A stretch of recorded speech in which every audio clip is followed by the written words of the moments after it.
সবচেয়ে বেশি শয়তান খুশি হয় কোন সংসার ভেঙে দিলে। স্বামী স্ত্রীর মধ্যে বিচ্ছেদ হলে, আপনার হাদিস শুনছেন, প্রসিদ্ধ হাদিস, শয়তান তার সিংহাসন পানির উপরে স্থাপন করে এবং শয়তান তার চেলাদেরকে ছেড়ে দেয়।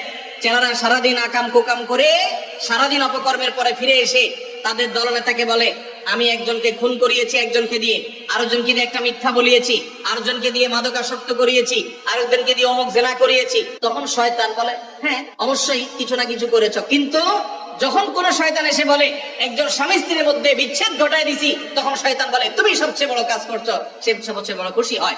যে সমস্ত পুরুষেরা মহিলাদেরকে অথবা পুরুষদেরকে উস্কায়, দেখবেন যে অনেক মহিলাকে যায় অনেকে বলে, ভাবি আপনার মতো মানুষের সাথে ভাই রাগ করে কেমন, মানে আপনার মতো এত ভালো, এত ভদ্র, এত রূপবতী মানুষটার সাথে রাগ করে যে কেমনে, এত পাশান সে কিভাবে হয়?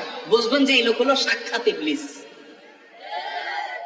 আবার একই কথা ওই পুরুষ লোকটাকে যদি বলে যে ভাই আপনি তো রাজপুত্র, মাশাআল্লাহ, আপনার কপালে রাজরানী আসলেও কম হবে ভাই, তাহলে তার উস্কায় দিচ্ছে। তার মানে সে মনে মনে চিন্তা করবে, তাহলে আমার বউ এটা আমার জন্য আসলে মানায় না, আমি তাহলে এত বেশি যোগ্য পুরুষ, তাহলে তার স্বামীর সাথে, তার স্ত্রীর সাথে তার দূরত্ব বাড়বে কি বাড়বে না? তাহলে এই যে পাম্পট্টিটা দিল, এই পাম্পট্টি দেওয়া লোকটা হলো সাক্ষাৎ ইবলিসের ভূমিকা।